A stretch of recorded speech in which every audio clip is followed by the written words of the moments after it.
Hello friends, समर्थ classes के online YouTube channel पे एक बार फिर से आपका स्वागत है। अगर आपने अभी तक हमारे चैनल को सब्सक्राइब नहीं किया है तो सब्सक्राइब कर दीजिए। तो आपने देखा हमने प्रीवियस लेक्चर्स में कवर किया था कॉलिगेटिव प्रॉपर्टी, जिसमें हमने पहला टॉपिक जो कवर किया, पहली कॉलिगेटिव प्रॉपर्टी जो कवर की वो थी वेपर प्रेशर। तो हमने वेपर प्रेशर अच्छे से समझ लिया है। अगर आपने वो वीडियो मिस कर दिया है तो प्लीज प्लेलिस्ट में जाके उसे देखिए और फिर हम ये क्वेश्चन सॉल्व करेंगे। यहाँ पे मैंने 3 क्वेश्चन आपके लिए नोट डाउन कर दिए हैं। अगर आपको इजी लग रहा है तो आप खुद एक बार वीडियो पोस्ट करके सॉल्व करने का ट्राई करें। ठीक है, तो चलिए हम पहले क्वेश्चन की तरफ चलते हैं। LP1 LP बोले तो लल्लू प्रॉब्लम नंबर 1। तो नाम से ही पता लग रहा है काफी इजी क्वेश्चन है। तो पढ़ते हैं। Consider a 10 litre isothermal vessel. Isothermal vessel मतलब आपका टेम्परेचर हमने क्या कर दिया, constant, containing only methane. Methane gas है यहाँ पे केवल। Saturated with cyclohexane vapour. तो साइक्लोहेक्सेन वेपर से हमने इसे सैचुरेटेड कर रखा है, मतलब साइक्लोहेक्सेन का जो पार्शियल प्रेशर है वो किसके बराबर होगा, उसके वेपर प्रेशर के बराबर। सैचुरेशन मतलब हमने इक्विलिब्रियम डेवलप कर रखा है, वहां पे इक्विलिब्रियम पहले से एग्जिस्ट करता है। और टेम्परेचर क्या रखा है, 300 केल्विन। तो हम क्या करेंगे, क्वेश्चन सॉल्व करते वक्त हमेशा हम सारी इंफॉर्मेशन नोट डाउन कर लेंगे जो जो हमारे क्वेश्चन में काम आने वाली है। इससे क्या होगा, हमारा टाइम सेव होगा, बार बार क्वेश्चन रीड नहीं करना पड़ेगा। तो चलिए नोट करते हैं। सबसे पहली इंफॉर्मेशन क्या मिली कि हमें 1 ATM क्या होगा यहाँ पे, टोटल प्रेशर। तो प्रेशर इनिशियली क्या हुआ, 1 ATM। फिर क्या बोला है, find final pressure when volume. अब 2 पार्ट है यहाँ पे, हाफ कर दिया और डबल कर दिया। ठीक है, अब टेम्परेचर कांस्टेंट है, टेम्परेचर नोट कर लीजिए। इसमें इनिशियल फाइनल कुछ नहीं होगा क्योंकि आइसोथर्मल वेसल है। अब हाफ कर दिया और डबल कर दिया। अब हमें क्या दे रखा है और साथ में P0 vapour pressure of cyclohexane. Sorry यहाँ पे हेक्सेन लिखना भूल गया मैं। साइक्लोन का कौन सा वेपर प्रेशर होता है,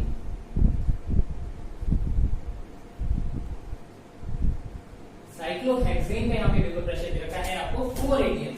तो यहाँ पे इसको भी नोट कर लेते हैं। जो हमारा P0 है साइक्लोहेक्सेन का वो है 0.4 ATM। ओके, तो अब हमें पहला पार्ट सॉल्व करते हैं कि इसको हाफ कर दिया। इसको हाफ किया हमने, साइक्लोहेक्सेन वेसल के वॉल्यूम को क्या कर दिया, हाफ कर दिया। तो भाई अब हमने पता है PV equals to nRT, ideal gas equation. अब आइडियल गैस क्यों लगा रहे हैं, क्योंकि जब तक मेंशन ना हो हम क्या यूज करते हैं कि हम क्या मानते हैं कि हमारी जो भी गैसेस जो भी है सब कुछ आइडियल नेचर को फॉलो कर रही है। तो हमें क्या बोला कि जो हमारा टेम्परेचर है वो क्या है, कांस्टेंट, क्योंकि आइसोथर्मल है। ओके, तो हमारा क्या हो गया, n नंबर ऑफ मोल्स। ये क्या है, चेंज हो रहे हैं, अभी तो नहीं हो रहे। तो हमारा पीवी का रेशियो कांस्टेंट होना चाहिए। किसके लिए, नॉर्मल प्रेशर के लिए, वेपर प्रेशर के लिए नहीं। वेपर प्रेशर तो कभी, पार्शियल प्रेशर कभी भी वेपर प्रेशर से एक्सीड नहीं कर सकता। तो देखिए क्या करेंगे, यहाँ पे अलग अलग प्रेशर निकाल लेते हैं हम। जो हमारा साइक्लोहेक्सेन को मैं CH लिख रहा हूं। साइक्लोहेक्सेन का जो इनिशियली जो पार्शियल प्रेशर होगा जो कि उसके वेपर प्रेशर के बराबर है वो कितना है, 0.4 ATM। ATM अभी मैं छोड़ रहा हूं। और सेकंड क्या बचा, मीथेन, M से डिनोट कर रहा हूं। तो मीथेन का क्या होगा, 1 माइनस 0.4 कितना हुआ, 0.6। ओके, अब हमने क्या किया, वॉल्यूम को हाफ कर दिया। वॉल्यूम को हाफ करेंगे तो ये प्रोडक्ट कांस्टेंट करने के लिए क्या होगा, क्या होगा भाई, प्रेशर डबल। इसको हाफ किया तो इसको डबल किया, तो हाफ इंटू 2 क्या हुआ, 1 कांस्टेंट। तो हमने डबल किया तो उसको डबल, सॉरी वॉल्यूम हाफ की तो प्रेशर डबल हो जाएगा। लेकिन किसका, केवल मीथेन का, क्योंकि इसका वेपर प्रेशर है, ये हमेशा इक्विलिब्रियम एग्जिस्ट करेगा। तो ये मीथेन का जो आपका फाइनल वेपर प्रेशर होगा उसको डबल करते हैं हम, 0.6 इंटू 2, 1.2। ठीक है, अब देखो भाई इसका जो आपका साइक्लोहेक्सेन है इसके साथ क्या होगा, अब इसका प्रेशर मान लीजिए आपने एकदम से डबल किया तो ये हो गया, ये इसको भी डबल कर सकते हैं क्योंकि ये फॉलो करेगा 0.8। लेकिन हम क्या जानते हैं कि कभी भी पार्शियल प्रेशर किसी सब्सटेंस का वेपर प्रेशर से ज्यादा नहीं हो सकता।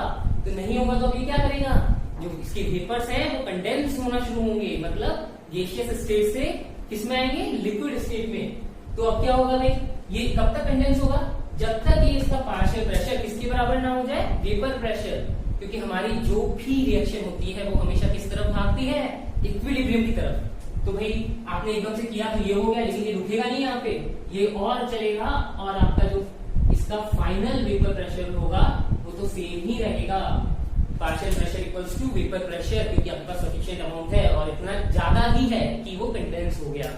तो ठीक है, तो फाइनल प्रेशर क्या होगा, इन दोनों का समेशन, तो क्या हो गया आपका फाइनल प्रेशर 0.4 प्लस 1.2, ओके, तो ये कितना हो गया 1.6। ठीक है गाइस, ये हो गया हमारा पहला पार्ट, पहले क्वेश्चन का पहला पार्ट।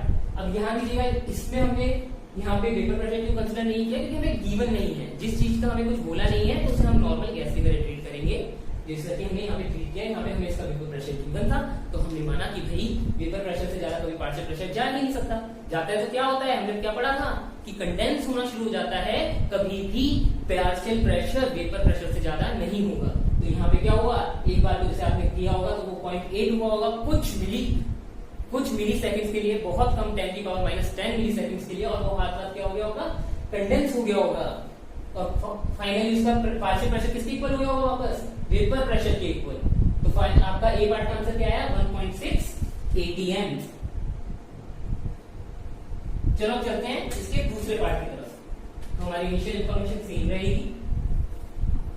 सेकंड पार्ट क्या बोल रहा है कि अब आपने वॉल्यूम को डबल कर दिया, वॉल्यूम को डबल कर दिया तो प्रेशर का क्या होगा, हाफ, सही बात है, क्योंकि ये आपने इंटू 2 कर दिया तो ये हाफ हो गया, एनर्जी आपका कांस्टेंट हो गया। तो भाई अब वापस हमने अभी पहले निकाला था कि साइक्लोहेक्सेन का क्या था 0.4, मिथेन का क्या था 0.6, आधा होना है प्रेशर क्योंकि वॉल्यूम डबल हो गई, इसका पीएम फाइनल क्या होगा 0.3, 0.6 इंटू हाफ 0.3, इसका क्या होगा 0.2। लेकिन हमने क्या पढ़ा है कि जो वेपर प्रेशर, पार्शियल प्रेशर है हमेशा वेपर प्रेशर के इक्वल होना चाहेगा, लेकिन हो कब पाएगा, जब आपके पास वो सब्सटेंस लिक्विड या सॉलिड स्टेट में जिसके साथ वो इक्विलिब्रियम बना सकता है, जो भी उसका लेफ्ट हैंड साइड में, जो रिएक्शन के लेफ्ट हैंड साइड में जो प्रोडक्ट है वो प्रेजेंट होना चाहिए। क्या हमें कहीं भी गिवन है यहाँ पे कि हमारा जो वेसल है उसमें साइक्लोहेक्सेन पड़ा है लिक्विड फॉर्म में, नहीं पड़ा है, तो फिर अब इक्विलिब्रियम एग्जिस्ट हो पाएगा, नहीं हो पाएगा। ये हमने पहले वाले वीडियो में पढ़ा था, 2 इंपॉर्टेंट पॉइंट पढ़े थे। उसका सेकंड पॉइंट का सेकंड पार्ट क्या बोलता था कि इक्विलिब्रियम एग्जिस्ट करने का ट्राई करेगा, और अगर नहीं हो पाया तो सारा का सारा साइक्लोहेक्सेन या फिर जो भी आपका प्रोडक्ट है वो सारा वेपराइज हो जाएगा, जब या तो हमारा वेपर प्रेशर अटेन हो जाए, अगर नहीं हो पाया तो इक्विलिब्रियम तहस नहस हो जाएगा, और जितना हमारा पूरा वेपराइज होने के बाद जो पार्शियल प्रेशर बना वही हमारा फाइनली स्टेट होगी। तो यहाँ पे भी क्या हुआ, हमारे पास और साइक्लोहेक्सेन है लिक्विड फॉर्म में, नहीं है तो ये बढ़ सकता है, अब भाई है ही नहीं तो बढ़ेगा कैसे, तो हमारा फाइनल प्रेशर क्या आ जाएगा इस केस में 0.2 प्लस 0.3 which is 0.5 atm। ठीक है, तो आपको ये दोनों क्वेश्चन समझ आए होंगे। इसमें हाफ करते वक्त वो कंडेंस हो गया क्योंकि वो ज्यादा था, ज्यादा है तो अगर आपके कोई भी चीज ज्यादा है तो आप उसे कम तो कर सकते हो, लेकिन कम है तो क्या आप उसे बढ़ा सकते हो अपने आप, नहीं ना, आपको उसकी दूसरी फॉर्म चाहिए होगी, या फिर उसको बनाने के लिए कुछ ना कुछ चाहिए होगा। मान लीजिए चीनी कम है तो आपको चीनी और चाहिए, तो आपको उसके लिए गन्ना चाहिए होगा, जो भी आपको उसका सोर्स चाहिए जिससे आप चीनी निकाल सको। लेकिन चीनी ज्यादा है तो आप आधी चीनी किसी और को दे तो सकते हो, तो वही केस यहाँ पे हुआ है, ज्यादा है कंडेंस हो गया, कम है तो क्या करें भाई, हमारे पास है ही नहीं, अब इतना ही रहेगा। तो चलिए अब चलते हैं दूसरे क्वेश्चन की तरफ। ये पूरा कंसेप्चुअल क्वेश्चन था, इसमें ऐसा कुछ भी नहीं था, अगर नहीं समझ आया तो पिछले वाले वीडियो एक बार देखेंगे तो वापस अच्छे से समझ आ जाएगा। तो चलते हैं सेकंड क्वेश्चन क्या बोलता है हमारा, सेकंड क्वेश्चन पढ़ते हैं। एन आइसोथर्मल वेसल, वापस आइसोथर्मल वेसल मतलब टेम्परेचर कांस्टेंट कितना है 300 केल्विन, वॉल्यूम कितनी है 8.2 litre, containing 0.9 gram of H2O। तो भैया नोट डाउन कर लेते हैं सब कुछ, तो वहीं से रख देते हैं, मिल जाएगी। आप एक बार खुद भी ट्राई कर सकते हैं सॉल्व करने का। चलो भैया क्या बोला है हमें कि आइसोथर्मल है, टेम्परेचर गिवन है, टेम्परेचर कितना है 300 डिग्री, 300 केल्विन, सॉरी 300 केल्विन।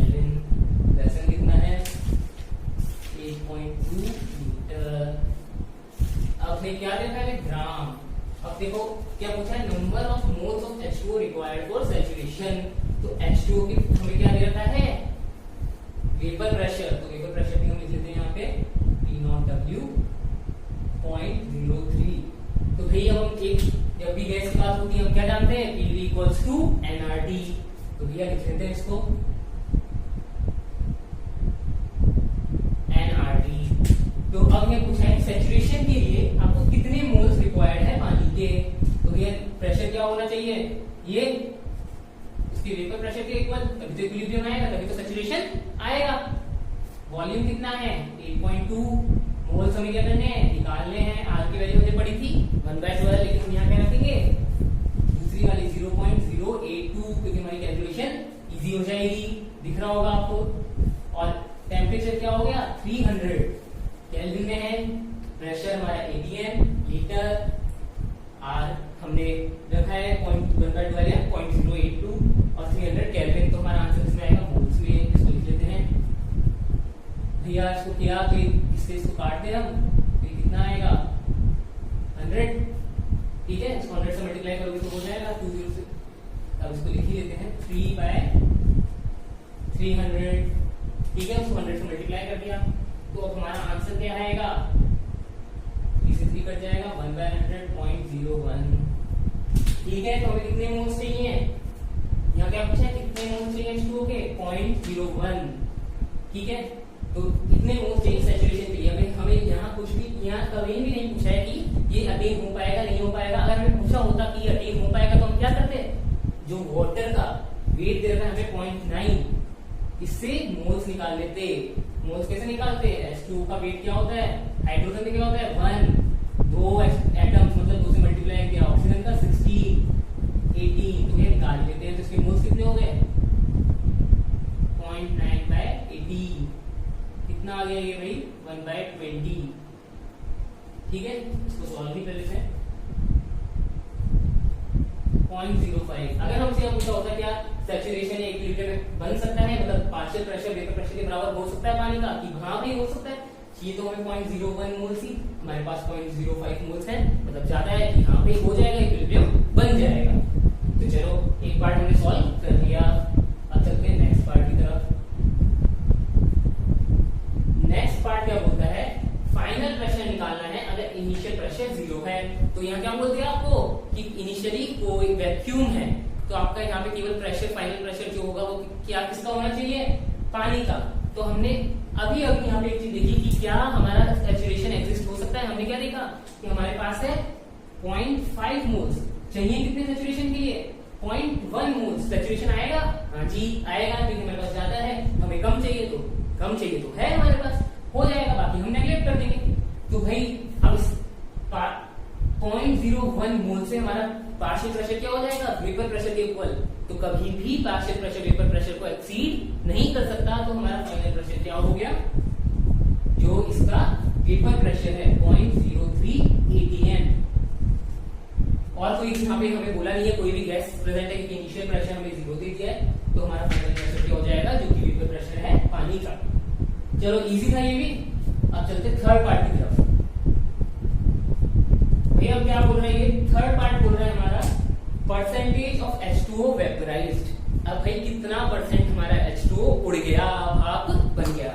तो ये देखते हैं, इनिशियल हमने निकाले थे अभी 0.05 है, जो हमें रिक्वायर्ड थे वो कितने थे, गैसियस फॉर्म में जो गए 0.1। कितना परसेंट उड़ेगा, कैसे निकालेंगे, परसेंटेज वेपराइज्ड कितना हो गया 0.1, जितना वेपराइज हुआ टोटल कितना था 0.05। ओके, तो अब कितना हो गया 1/5। अब हम परसेंटेज निकाल रहे हैं तो इंटू 100 करेंगे, तो ये हो गया 1/5 इंटू 100। आंसर क्या आया 20%। ठीक है, तो ये क्वेश्चन भी हमारा सॉल्व हो गया है। आज चलते हैं हम आखिरी क्वेश्चन की तरफ, इसको भी मैं रब कर देता हूं। अब आखिरी क्वेश्चन थोड़ा ध्यान से देखिएगा, इस पे एलपी नहीं लिखा है, मतलब ये इतना इजी नहीं होगा। अब देखो भाई कंसेप्चुअल होगा, क्योंकि कुछ तो कंसेप्ट होगा इसमें, कभी इजी नहीं है। अब आप कोई ना कोई कंसेप्ट मिस ना कर जाओ, इसलिए मैंने ये सारे कंसेप्ट आपके रिवाइज हो जाए, इसलिए क्वेश्चन यहाँ पे लिया है। क्या बोल रहा है, कंसीडर द अपैरेटस शोन। चलो भाई मैं दिखा देता हूँ। अपैरेटस देखिए, यहाँ पे दो आपके यहाँ पे वेसल्स हैं जिनको हमने कनेक्ट कर रखा है और बीच में एक वॉल्व लगा हुआ है। ईच कंपार्टमेंट क्या लिखा है, आइसोथर्मल, मतलब दोनों के दोनों हमारे कंपार्टमेंट क्या है, isothermal, contain sufficient quantity of H2O, ये पानी हमारा रखा हुआ है, एंड इनिशियली इवैपोरेटेड, इनिशियली इसमें कोई और गैस या प्रेशर नहीं है। Find the final pressure in each vessel when the valve is closed. अब भैया वॉल्व क्लोज है, मतलब दोनों इंडिपेंडेंट है, तो क्या होगा, जो हमारा पानी क्या बोला है, सफिशिएंट है, मतलब सफिशिएंट किस लिए होगा, वेपर प्रेशर को पार्शियल प्रेशर को वेपर प्रेशर के बराबर करने के लिए। तो हमारा सफिशिएंट पानी है कि हमारा ये जो आपका वेपर प्रेशर है ये अटेन हो जाए। तो इस वेसल की अगर हम बात करें, जब इस वेसल की बात करें, पहला पार्ट क्या बोलते हैं कि क्लोज्ड है, भैया हमारा वॉल्व क्लोज्ड है, तो पहले वेसल्स को 1 नाम दे देता हूं मैं, इसको 2 नाम दे देता हूं। तो P1 में क्या प्रेशर होगा, वॉल्व क्लोज है तो जो कि इसका वेपर प्रेशर है 40 टॉर। P2 का क्या प्रेशर होगा, जो कि इसका वेपर प्रेशर है 18 टॉर। ये वेपर भरे कहां से, जो ये पानी पड़ा है इसमें, क्योंकि हमें पहले ही बोल दिया सफिशिएंट क्वांटिटी H2O की है, तो भाई हमारा इक्विलिब्रियम मेंटेन हो जाएगा दोनों में इंडिपेंडेंटली, क्योंकि कनेक्टेड नहीं है, तो दोनों अपने अपने में खुश हैं, अपने अपने में अपना अपना वेपर प्रेशर अटेन कर रहे हैं। तो भैया ये तो हो गई जो क्लोज था, इंडिपेंडेंट था। सेकंड पार्ट क्या बोलता है कि भैया अब तो हमने वॉल्व खोल दिया, अब बताओ क्या होगा। अब देखो वॉल्व खोल दिया, ये कनेक्ट हो गए, ठीक है। अब हम क्या जानते हैं कि जो प्रेशर है, जो एयर है वो किधर से किधर आती है, high pressure to low pressure. इधर कितना है 40, इधर कितना है 18, इधर मूव होगा बड़े वाले वेसल में, क्योंकि उधर प्रेशर क्या है कम, ठीक है भैया। तो कब तक मूव होगा, क्या फाइनल स्टेट होगी ये सोचिए। भैया यहाँ पे पानी है, ये चाह रहा है कि मैं तो 40 टॉर बना के रखूंगा, मेरे को इक्विलिब्रियम चाहिए। वो बोल रहा है कि मैं 18 टॉर बना के रखूंगा भैया, मेरे पास भी पानी है। लेकिन होगा क्या, 40 टॉर से 18 टॉर, ये दो नेचुरल प्रॉपर्टी है कि high pressure to low pressure movement होनी ही होनी है। तो भैया अब क्या होगा यहाँ पे कि यहाँ से पानी बना, इधर गया, इसमें दिखा देगा कि 18 से 19 टॉर कैसे हो गया, मेरे को तो इक्विलिब्रियम एग्जिस्ट करना है। वो क्या करेगा, उस पानी को नीचे कंडेंस कर देगा। तो यहाँ पे क्या मेंटेन हुआ 18, इसने देखा भैया यहाँ 40 से 39 टॉर हो गया, तो मैं यहाँ से क्या करूंगा, मैं और पानी ले लेता हूँ, वो और पानी ले लेगा और वो 40 टॉर मेंटेन करने की ट्राई करेगा। लेकिन अल्टीमेटली क्या होगा, ये साइकिल चलती रहेगी क्या, नहीं, कभी ना कभी पॉइंट पे तो इस वेसल में ये पानी खत्म होगा। तो हमारा क्या होगा, इस वेसल का सारा पानी उड़ के इधर चल जाएगा और इसका प्रेशर तो चेंज हो नहीं सकता, क्योंकि हमारे पास एक्सिस चीज है और हमें चाहिए कम। तो वो क्या करेगा, जैसे ही थोड़ा ज्यादा आया उसे कंडेंस कर देगा, कंडेंस कर देगा। तो ये क्या हो रहा है, ये बोल रहा है कि मुझे तो 40 चाहिए, वो बोल रहा है मुझे तो 18 चाहिए। तो जीता कौन, ये क्यों जीतेगा कि भाई यहाँ से सारा पानी उड़ रहा है, उधर जा रहा है, कंडेंस हो रहा है, उड़ रहा है, इधर जा रहा है, कंडेंस हो रहा है, उड़ रहा है, इधर जा रहा है, कंडेंस हो रहा है, ठीक है। तो अल्टीमेटली क्या होगा, अब देखो भाई दोनों वेसल्स ओपन है, तो इतना तो आपको पता है कि प्रेशर तो इक्वल ही होना है, वरना मूवमेंट चलती रहेगी, कभी भी स्टेडी स्टेट नहीं आएगी, मतलब एक इक्विलिब्रियम नहीं आएगा। तो हम क्या करेंगे, यहाँ से दोनों का, अब देखो भाई मैंने पहले ही पूछा कि छोटा वाले में आपका कंडेंस हो सकता है, तो फाइनल प्रेशर क्या होगा दोनों वेसल्स का, P1 equals to P2 equals to बताओ 18 टॉर। और अगर आप बात करें कि अगर हम इस फाइनल सिचुएशन की बात करें तो क्या होगा, जो आपकी फाइनल स्टेट होगी उसमें यहाँ पे कोई पानी नहीं होगा, यहाँ का सारा पानी उड़ के इधर इकट्ठा हो गया होगा, क्योंकि ये तो 18 टॉर ही मेंटेन करेगा, कुछ भी हो जाए। तो इसमें भी क्या होगा, 18 टॉर इसको मेंटेन करना पड़ेगा, क्योंकि इसके पास पानी नहीं बचा है अब, क्योंकि सारा पानी उड़ के उधर चला गया है। तो भैया अगर हम फाइनल डायग्राम ड्रॉ करें तो इसका कुछ ऐसा होगा, ठीक है। ये हमारा 3 लीटर का वेसल 35 डिग्री पे, और ये 15 डिग्री सॉरी सेल्सियस है, लीटर गलती से लिख दिया मैंने, छोटी मोटी गलतियां होती रहती है इंसान। ये कितना है 5 लीटर। तो यहाँ पे सारा पानी खत्म हो गया और इधर जो पानी है उधर का पानी भी इधर आ गया, और फाइनल प्रेशर हमारा बन गया जो में 18 टॉर इधर भी और सेम कंसेप्ट है, वही इंपॉर्टेंट पॉइंट, पिछले वीडियो के इंपॉर्टेंट पॉइंट का सेकंड पार्ट की सारा उड़ गया। इक्विलिब्रियम बनाने का ट्राई किया लेकिन नहीं बना, तो क्या हुआ, अब जो है उस पर खुश रहो, नहीं है तो इक्विलिब्रियम गया भाड़ में, हमारा जो है उस पर खुश रहना पड़ेगा। और इधर इक्विलिब्रियम एग्जिस्ट कर सकता था क्योंकि उसके पास ज्यादा चीज है, वो कंडेंस कर देगा, तो वो रहा खुश कि भैया मेरा तो इक्विलिब्रियम अटेन है, तू जा भाड़ में। तो ठीक है, होप आपको ये वीडियो पसंद आया हो। सारे क्वेश्चंस एक बार अच्छे से प्रैक्टिस कीजिएगा, आपके सारे कंसेप्ट रिवाइज हो जाएंगे। वीडियो अच्छा लगा हो तो लाइक कीजिए, सब्सक्राइब कीजिए और ऐसे ही हमारे वीडियो को सपोर्ट करते रहिए। Thank you.